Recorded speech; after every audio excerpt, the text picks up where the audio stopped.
What is going on, guys, and welcome back to another video. Finally, it has been I think 2 or 3 weeks or something like that there's been absolutely nothing up, and I do apologize for that. There's just been like nothing to document. I know you'll probably be sitting there like, that's just quite a shitty excuse, and to be quite honest it is, but there's been absolutely nothing to document.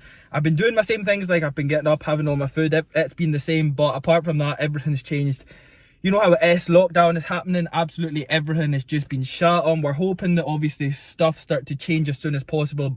I thought I would get the ball rolling again. We'll do a Q&A, we'll get some questions answered, and that'll really be it. Then basically I'm going to try and get as much content out as possible after this for you guys. Everything's been the same on my Instagram. If you don't follow me on Instagram, then I will put the link to my Instagram in the description below. So jump over there, hit that big fat follow button, and we're going to fire on with these questions here. So I've got roughly 15 to 20 questions that I've basically just written down. Took them off my Instagram. If you didn't see them on my Instagram, then obviously you don't follow me. Once again, link description below. Shoot over there, hit that follow button. First one here. What do you do to stay injury free since you train so hard? Well, I mean, I do appreciate that you think I train so hard. What do I do to stay injury free? To be quite honest, I just make sure that I'm always warmed up. Like, my full body is always warmed up, no matter what session I'm in. No matter if I'm training legs, I'll always make sure my upper body's warmed up. If I'm training upper body, I'll make sure my legs are warmed up. I'll make sure my upper body's warmed up. Absolutely everything. I don't jump into a set, even a warm-up set, I don't jump into anything unless I know that my body is warmed up. So that's really it. What do I do to stay injury free? I believe that's it. I always know my body's warmed up. I don't do that much mobility work when really I should, but I've never been one to do that much of it. So I just kind of go into the gym, make sure my body's warmed up, and get on with things. I don't know if you can see, but I am absolutely sweating. I don't know why I'm this way. No, I don't know. Right, we'll jump on. Last time you had alcohol, I believe it was way back in like 2015 or 2016, and funnily enough, that was actually the first time that I had alcohol, and it was actually the last time. But I thought I was gonna die. Like, literally, I believed that was it. I thought my number was up. I thought that was me. I was a goner, and I have never touched it since. I don't believe I'm ever gonna touch it again. It's just not an interest to me. I don't believe it's ever going to be an interest, because I thought by this time now it was either going to be in my life or it wasn't going to be in my life, and it's not in my life. So I don't believe I'm going to go anywhere near it, but that is really it. Last time was, I don't know, 2015 or 2016. It was my first time and it was my last time, so we'll just leave it there. How's Benji coping with the lockdown and lack of gains? I'm just going to leave this one here.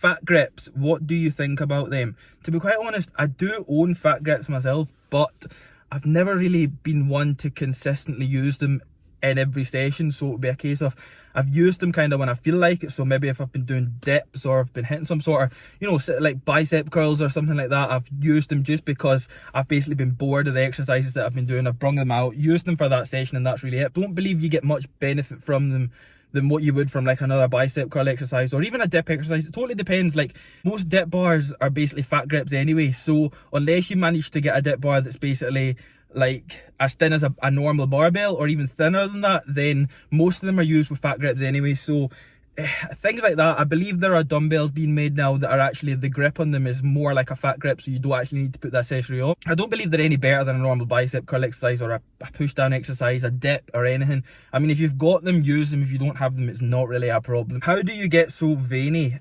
Again, there's no really magic thing to get veiny. I mean, you are going to get veiny if you drop body fat at the same time, but I believe it's just over years and years of training you become, do you know what I mean? Like, your muscles become more mature, you become more veinier and things like that just because of the hard training. But at the same time, you do get people that obviously have maybe been only training 3-4 months and are like veiny as hell, but that's usually down to being like quite skinny, so like not so much body fat. But at the same time, that goes all the way back to the start, what I just said. You drop body fat, you will become more vascular. Once I do hold that little bit extra fat, I am becoming more veinier as well, which again it's quite a cool thing, but at the same time, it's not really something to worry about.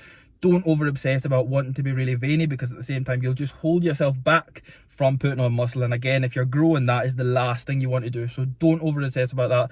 Same with abs, don't over obsess about them. Put fucking fat on and you will grow. Don't get absolutely fat. That's not really the point. What I do mean by it is, I basically just mean to make significant improvements when you basically come back onto a bodybuilding stage, or even not even for a bodybuilder, like even if you're just a general fitness trainer, general gym goer, even to make improvements, the only way you're really going to get bigger, the only way you're going to put on more muscle is really by like applying that little bit of fat. And honestly, it's the only thing that's going to, you can make it a full log run where you do like a kind of a lean bulk, as people say, but I honestly believe that that's the biggest lot of rubbish. A lean bulk, it's like, it's not really possible to make real good improvements and stay really lean at the same time, especially as a natural athlete. So what I would recommend is little bit of fat. It's going to come on anyway. Just focus more on progressing in the gym and eating your foods. Eat absolutely every single meal. Do not miss out on anything. How are you feeling about no qualifiers this year? I didn't think there was going to be any qualifiers going on, simply because all of this lockdown rubbish.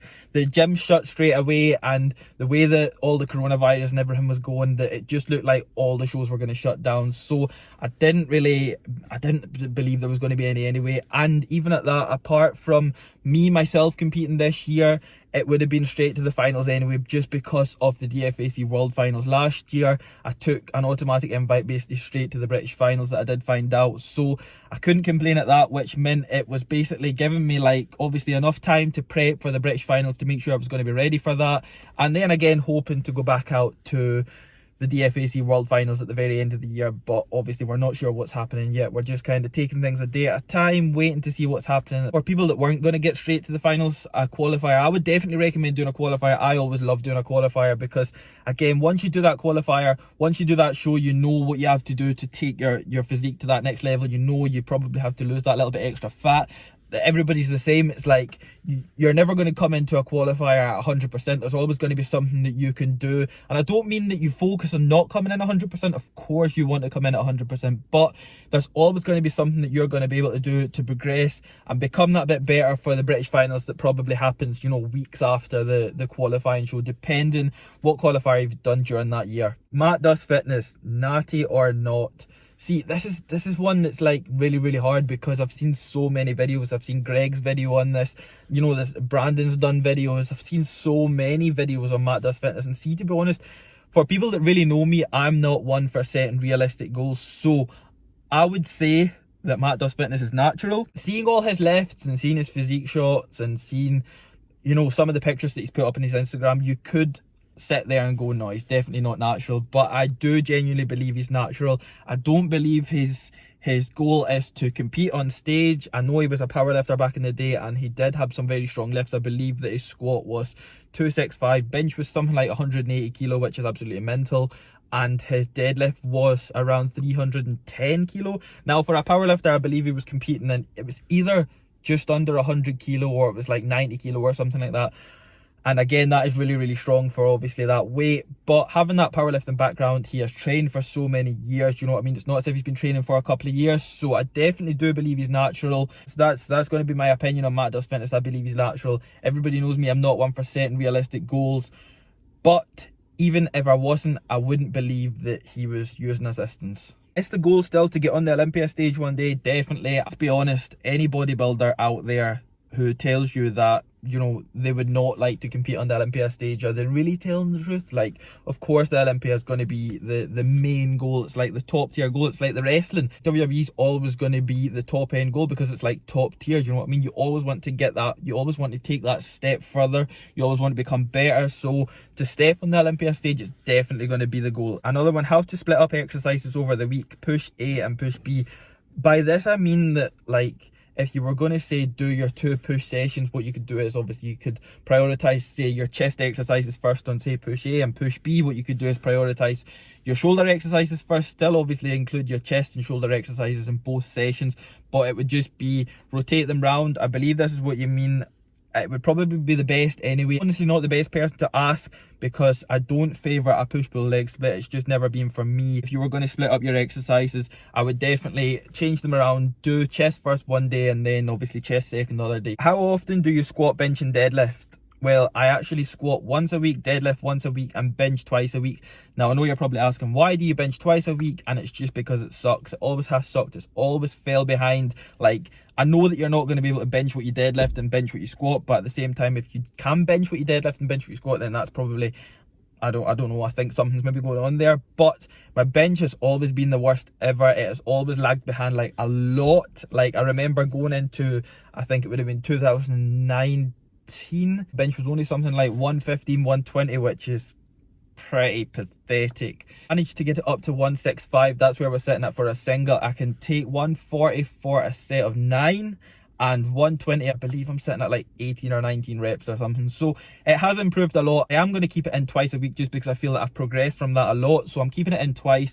Squat and deadlift, only need to do them once a week because they are so taxing on the body that you probably couldn't deadlift like 2 or 3 times a week, like all out the way you would do like say 2 to 3 working sets. I mean, if you're a power lifter, then you're squat, bench and deadlifting like 3 times a week, but the volume's going to be different and intensity is going to be different. You know, your training, your sets and everything's going to be different. Whereas I deadlift once a week. As much as my sets for deadlifts are different, they're always going to be say 2 to 3 sets all out. So it's going to be so taxing, basically to the point where the next few days, you know what I mean, there's going to be a lot of pain. I mean, there's going to be fatigue there. So that's really why I only do squat and deadlift once a week. Bench is going to stay in twice just because I feel that I've progressed the most from that. So I'm going to keep it in twice a week. How to properly close a box of cereal. Now, I know you've seen this one on my Instagram and I know you've had to ask me this. What I'm going to do is I'm just going to include a video in here right now because my brain is absolutely fried from how you're meant to close a box of cereal. I never knew this existed in my whole 22-year life, but now I know it.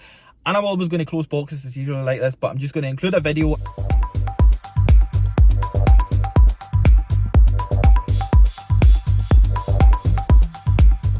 I'm going to wrap this video up here also, but I do hope you have enjoyed this one, guys. If you have enjoyed it, then don't forget to hit that thumbs up button for me. Subscribe to the channel if you're new because we are still growing, and I will see you guys in the next video.